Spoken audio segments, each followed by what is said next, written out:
Hi, my name is Punshankar, and in this video we would be looking at recommendation systems using association rule. Let's first understand what these recommendation systems are and how it is used in real world. Recommendation systems are a set of algorithms which recommend most relevant products to users based on their predicted preferences.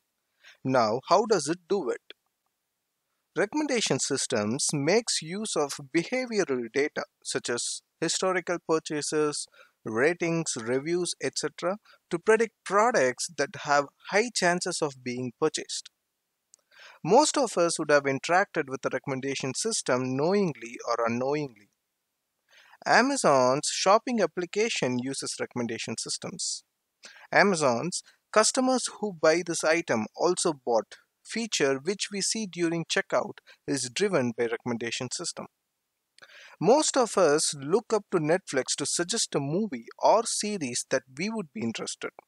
This is done using recommendation systems. Even the Big Basket application which we use for buying our essentials uses recommendation system to maximize their profit. Before we dive into our course, let's see what we would be covering in this session.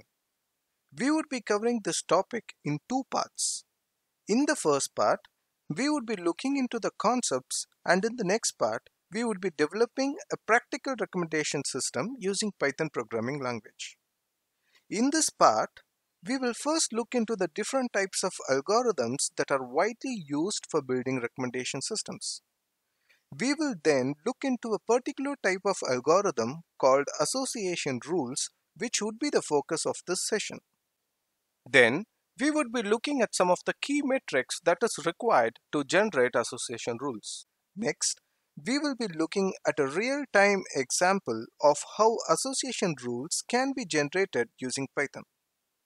Finally, we will be looking into the agenda of our next session where we will be working on building a practical recommendation system using association rules in Python. Let's look into the types of algorithms that is widely used for developing recommendation systems. We would be looking at three different types of algorithms. The first one is association rules algorithm. This algorithm finds combination of items that frequently occur together. Now, what are these combination of items? Let's say we go to a supermarket to buy milk. The chances of picking curd or yogurt along with milk is high, and that is the reason these items are kept together in supermarkets. Think about where we would find cookies and chocolates in supermarkets. The placement of all these items is an application of association rule. This technique is also widely known as market basket analysis in retail industry. The second one is collaborative filtering algorithm. This algorithm works based on the concept of similarity. Let's just say me and my friend read a book recently and we both liked it and rated it similarly. Now, we both can be considered similar in our buying and preference behavior. So, if I read a book and rate it high, then it can be recommended to my friend and vice versa. This is the base on which collaborative filtering works. The third one is matrix factorization. This is more about techniques such as matrix decomposition that is used to build recommendations. The idea behind this technique is that there are latent factors that determine why a user rates a movie high or low. These factors could be the story of the movie, actors in it, or any other thing we may not know. Now, let's move ahead and move into association rule in detail. Let's take the example of a supermarket as association rules are widely used in retail industry. Let's just say on one fine day, few customers walk into a supermarket and buy few things. Now, let's consider that these are the customers' baskets and the items they bought. Now, the objective of recommendation system is to predict what a customer may purchase based on their historical purchases. Now, if a customer buys beer, can we predict what he or she will buy along with it? To predict this, we need to understand which items have shown a strong association with beer in previous purchases. Well, let's see how it can be done. First, our expectation is to come up with a rule which says that if a customer buys diaper, then he would buy beer also in his basket. In this case, diaper is called an antecedent, which is typically a thing that logically precedes another, and beer is called consequent, which is following the antecedent. This typically means a customer who purchased diapers also purchased beer. Now, a point to be noted is though we have only one item as an antecedent and consequent in this example, in a real life scenario, there can be multiple antecedents and consequents. Association rule computes three major metrics: support, confidence, and lift, which is used to identify rules with stronger associations. It is important for us to understand these metrics to develop strong association rules that can be used for business decisions. Let's start with support. Let's understand how support is calculated in a practical scenario. Support of beer and diaper is calculated as the number of baskets with beer and diaper divided by the total number of baskets, which is 2 by 4. This is fine, but what is the use of this metric?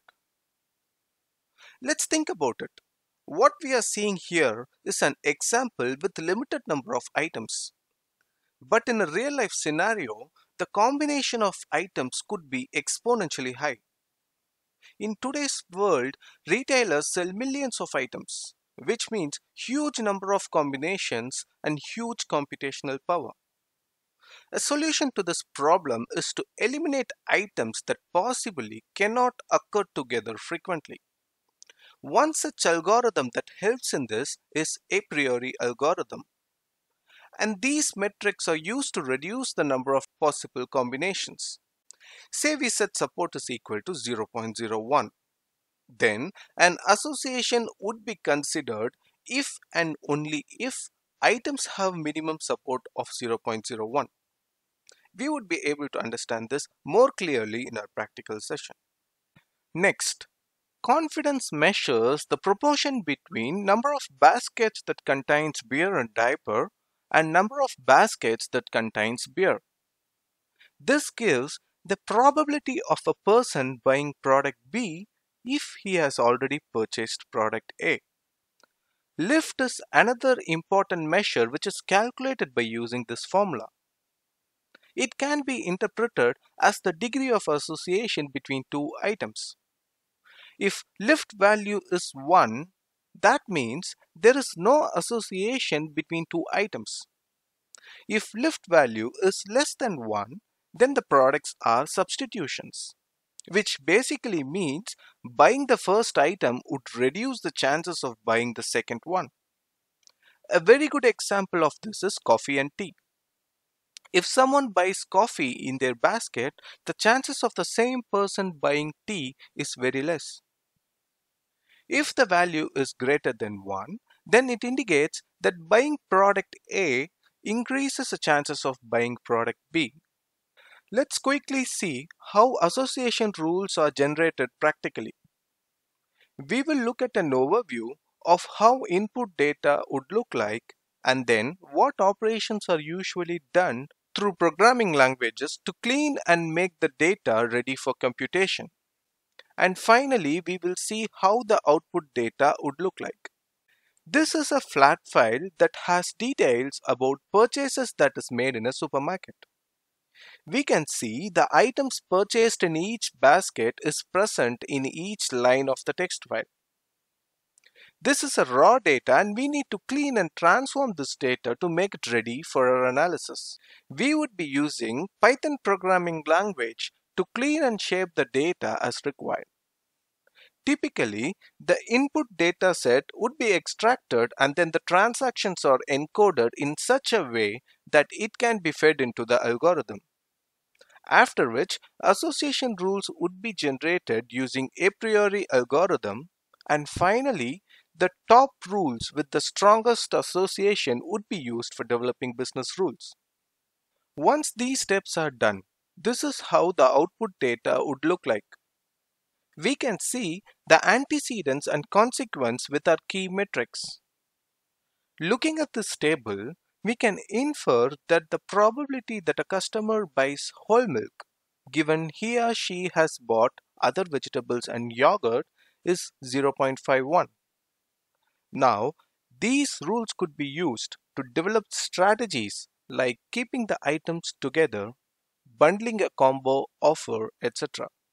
While this session is majorly focused on the concepts and what to expect practically, the next session will be hands-on working on developing the association rules using Python programming language.